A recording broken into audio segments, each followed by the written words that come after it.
Dang it! Oh, what's up? Hey, since you're here, go ahead and read Galatians 2:11 through 21. So now that you guys have read today's passage from Galatians, let's go ahead and get into what it's actually talking about. And so in this passage, Paul makes it clear that clear from the beginning that he was frustrated with Cephas, which is just another name for Peter that we know from the Gospels, who wrote 1 Peter, 2 Peter. But he was frustrated with Peter and even confronts him. But what was Paul frustrated with Peter about? So this is going to be a throwback to last semester, but do you guys remember what ceremonial laws are? Pause the video, go back, maybe you have some notes on it, but try and remember what ceremonial laws were from our Ten Commandments series, and then unpause it and we'll get back into it. So these ceremonial laws, they were used to decide if God's people were clean or unclean. It primarily was with things like what they ate or who they associated themselves with. And that included they couldn't associate themselves with Gentiles. Now in Acts 10, we read about Peter's vision, which says that they no longer have to adhere to these ceremonial laws because only Jesus can cleanse us from our sin now. Not what they eat or what they don't eat or who they associate themselves with. That doesn't clean them. And so Peter now adheres to these because of his vision.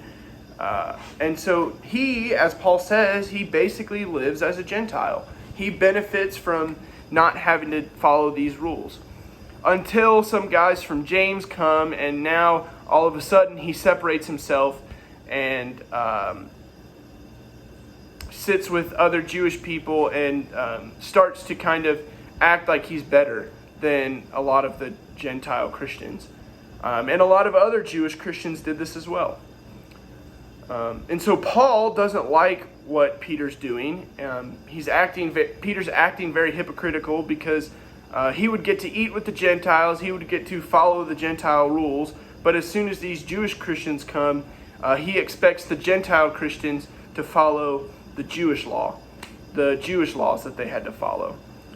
And so this is when Paul kind of shifts into, after calling Peter out for doing this, this is when he kind of shifts into a talk about justification, or how we're saved from our sin. And so this is something that we've talked about quite a bit in our series in Galatians. Paul talks about how we aren't saved based on works, and that the Jews really aren't different from the Gentiles. They might be different based on how they or who they were born as, such as they were born as Jews or Gentiles, but they're saved by the same gospel. They're saved by the same grace. They're not saved based on who they were born as, or based on these ceremonial laws that decided whether they were clean or not. And so this is important for us because it means two things. One, it means that anyone can be saved. This is something that I talked about in Sunday school a couple weeks ago, but I think a lot of times we can get into our head that there are certain people who will never be Christians. We start to think that with the people we encounter at school or at work or whatever it may be. Just as Peter and many of the other Jewish Christians thought about the Gentiles, we need to remember that we are only saved by grace. And that means that anybody can become a believer. So we aren't saved by ceremonial. It also means that we aren't saved by ceremonial laws or good works. If we believe that we are saved by good works, then we'll never be able to measure up to salvation. But what that also means is that we're saved by grace alone, which is awesome. And so that's all I have for today. Thank you for tuning in this morning. Today's prayer prompt is to pray for all of the CMPC staff and pastors. The poll is whether you prefer comedy or drama movies. And then the question of the day is your favorite road trip song. Stay tuned for all those things.